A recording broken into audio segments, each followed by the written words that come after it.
Black Politics, Chapter 20, read by author Rashida Brown. Excuse me if I make any mistakes. I'm just going to keep reading. So let's go into Chapter 20.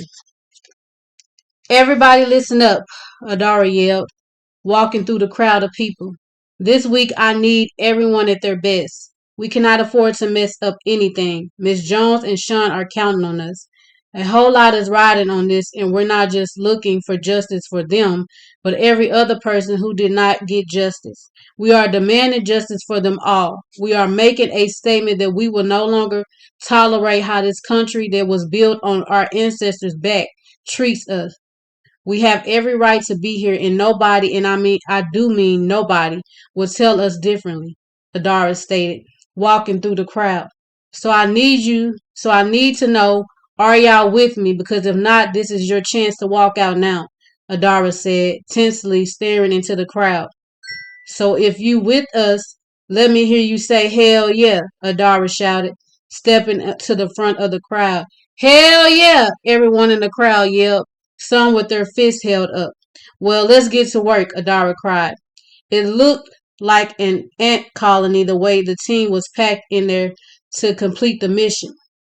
Adara called all the help she could get since the beginning. Most of the workers have been with her, and some new volunteers have come in. I need to talk with y'all, Adara said, walking towards the conference room. Abaddon, Mike, Amina, Rosa, Akina, and Ahmad walked in behind her. Close the door, please, Adara said, sitting down. Miss Jones and Sean will be here soon, and we need to prep them for court tomorrow. We need to split up and talk to all witnesses to make sure their stories are still the same and that they're still on board. All evidence needs to be checked and verified. We must have all of this done today. So feel free to get any workers or volunteers to help you. Amina, if you don't mind, tell everyone to be prepared to work late. Today is going to be a long day. We must be prepared because you know they're going to be prepared for us. So let's get to work, Adara said. Everyone left the conference except Adara and Ahmad, who sat in the conference room waiting for Miss Jones and Sean to arrive. You ready? Adara asked, looking over at Ahmad. As ready as I'll ever be, Ahmad replied, smiling at Adara. Good, because we can't afford to lose this, Adara said. Miss Jones and Sean are here. Should I bring them back? Amina asked, popping her head in the doorway of the conference room. Yes, please, Adara answered. Amina escorted them back to the conference room. Hello, Miss Jones and Sean. How are you? Adara said, getting up from her seat to greet them.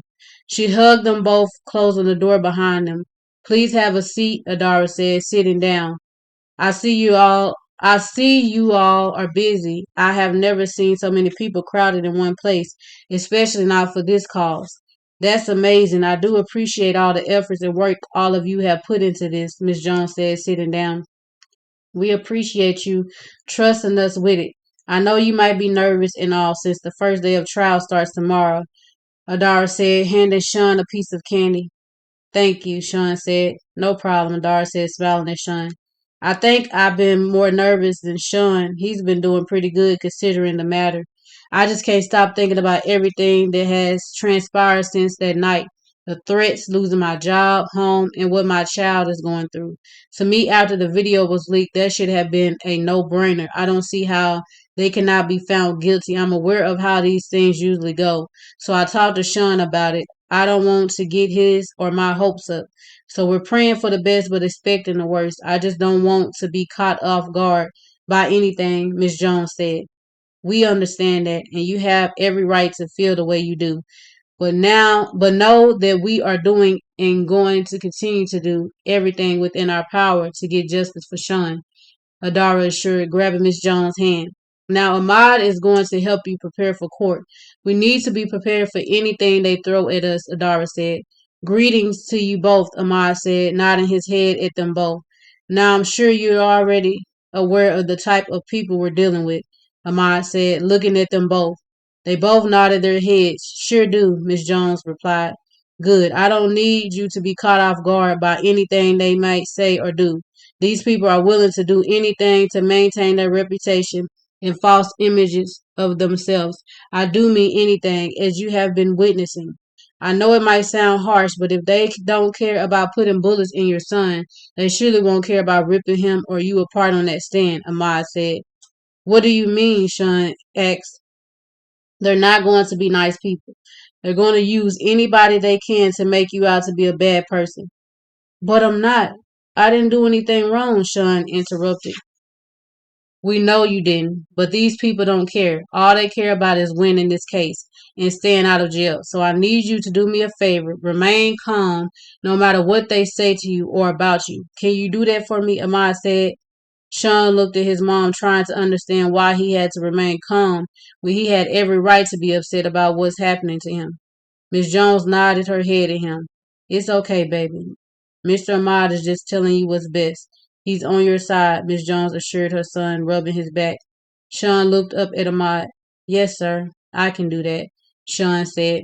Good, because you must do. We don't want to give them any reason to believe you are the person that they claim you to be, Ahmad said. They will be coming after you hard. 2.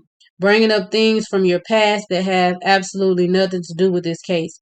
They're going to try to paint you out as an unfit mother and try to shift the blame on you. I know this is an uncomfortable situation to be in, but I need you to remain calm like Sean. Trust me, you don't want to give them anything to use against you. So just answer the questions and remain calm, Adara cautioned. I got you. I have been in a worse situation and was able to hold my own, so I should be able to control myself, Miss Jones said. Miss Jones said, Great, so I'm going to do a few exercises with you to prepare you for the type of questions they may ask, Ahmad said, standing to his feet. I'll start with you, Sean, Ahmad said, walking over to Sean. Sean, do you have a hard time understanding or following instructions? Ahmad asked. No, I'm black, not stupid, Sean said. Miss Jones looked over at Sean disapprovingly. I mean, no, sir, and I have no problem understanding or following instructions. Okay, that's better, but let's try to give more straightforward answers. Sometimes a simple no or yes will be fine. So let's try another question. So you have no problems following orders then? Ahmad asked. No, sir, Sean answered. Good, but let's try saying it without the aggression in your voice. Try saying it calmly, Ahmad instructed. But you keep asking the same questions just in another way. That's irritating, Sean protested, shaking his head. I know, and that's what they're going to do to you. Their goal is to confuse you by asking you the same things in a different way to see if your answer changes, Amaya told him. Listen to him, baby. The man knows what he's talking about, Miss Jones admonished her son. Yes, ma'am, Sean said. So would you say you followed orders the night of the incident? Ahmad said. Yes, sir, Sean said. So when the officer told you to get out of the car, why didn't you the first time? Ahmad asked. Sean looked over at his mom and Adara. He wasn't sure how to answer that question. Go ahead, baby, Miss Jones coached her son. Because I was scared, Sean admitted, holding his head down. Ahmad walked closer to Sean and knelt in front of him. It's okay to be honest. They need to see your true emotions. Tell them why you were scared and didn't get out of the car when the officer instructed you to. I want you to be honest. It's okay to hurt their feelings because they sure don't care about yours. So when you're up there, I need you to let it all be seen and heard. The only thing you don't need to do is get angry, even though you have every right to be, Ahmad said, fist pumping Sean. Ahmad finishing Ahmad finished practicing with Miss Jones and Sean some more and went over their strategy. Meanwhile, Akita and Rosa were calling and checking with the witnesses to ensure they were still available. Mike and Ahmad were checking and verifying evidence. Mike and Abaddon were checking and verifying evidence. So how's everything looking with the witness? Adara asked, sitting down at her desk. Everything looks good so far. Everyone's story is still the same and all still agreed to testify, Akita informed Adara. Great. Later we're going out passing out flyers to get others to support. We need as much support as we can get. So the plan is to get people to show up to the trial each day doing a silent protest. The shirts came in for anyone who wants to buy them, or they can wear all black, Adara said. Kind of like a blackout theme, Rosa said. Exactly. Letting them know if they don't respect or value our lives, we no longer will spend our dollar with them. We got to get on the same page if we're ever going if we ever want to see the real change, see real change, Akita said. Right. Nobody will take us seriously until we do. So after we get done here, we will hand out flyers and get these shirts sold. I posted the information on our social media platforms. People are already buying and supporting it. Some will be by to pick up their shirts, Adara said. Adara and the team worked hard throughout the day to make sure everything was prepared for the trial.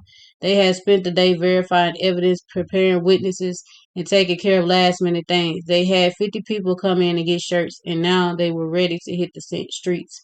As they went out to the streets, they gathered walking through the neighborhoods, knocking on doors, and handed out flyers. Many people came out and supported, but some were negligent. Adara and her team worked late that night, passing out flyers and selling shirts. They knew the importance of sticking together. Tension has risen between people of color and the police ever since that video of Sean was leaked. Many people have shared their stories with Adara and the team, but as expected, nothing has changed much since the video was leaked or since the protest was held. Police were still harassing African descent people, and black on black crime still existed.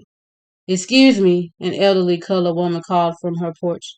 Yes, ma'am, Adara responded, walking towards the woman. What's all of this about? The woman asked. We're passing out flyers and selling shirts to get people to come and support Sean Jones tomorrow. Have you heard his story? Adara asked, walking closer to the woman, who was sitting on her porch smoking a cigarette. Yes, I heard about it, the woman said, taking another puff of her cigarette. It's a shame what they did to that boy, and I'm sorry that he had to go through this, but this will help nothing, the woman said. May I? Adara asked, pointing to the chair. Oh, where are my manners? Of course, dear. Have a seat, the woman said. What's your name, ma'am? Adara asked, sitting across from the woman. Claire. Claire Jackson is my name, the woman answered. Well, Miss Jackson, what makes you say that? Adara asked. Take a look around. What has marching ever gotten our people? Yes, it brought about some change, but I'm talking real change. We have been fighting for freedom for over 400 years, and we still haven't gotten it. At least not the type of freedom we deserve, only the kind they want us to have, the woman stated. But we gotta try at least, right? Adara insisted. Try. Oh, honey, we have been trying for many years, and we can keep trying till our faces turn blue, but we will never get the type of change we desire until we do what's required, the woman said, taking a sip of her ice lemon tea. And what's that? What are we doing that's not required of us? We do everything they ask us to do. We change the way we talk, look, act, and dress to impress them. We took on their images, lifestyle, and culture. We do what they ask and they still want more. So what are we not doing that's required? Adar asks. What God requires of you, not man. You see, that's our problem. We think that doing what's acceptable to the human eye is enough. We forget that a creator made us all. And when he made us, he gave us all a purpose. He gave us rules and instructions that we must follow. So until we do right by God, we will never see real change. He said, if my people who are called by my name shall humble themselves and pray and seek my face and turn from their wicked ways, then will I hear from heaven and will forgive their sins and will heal their lands.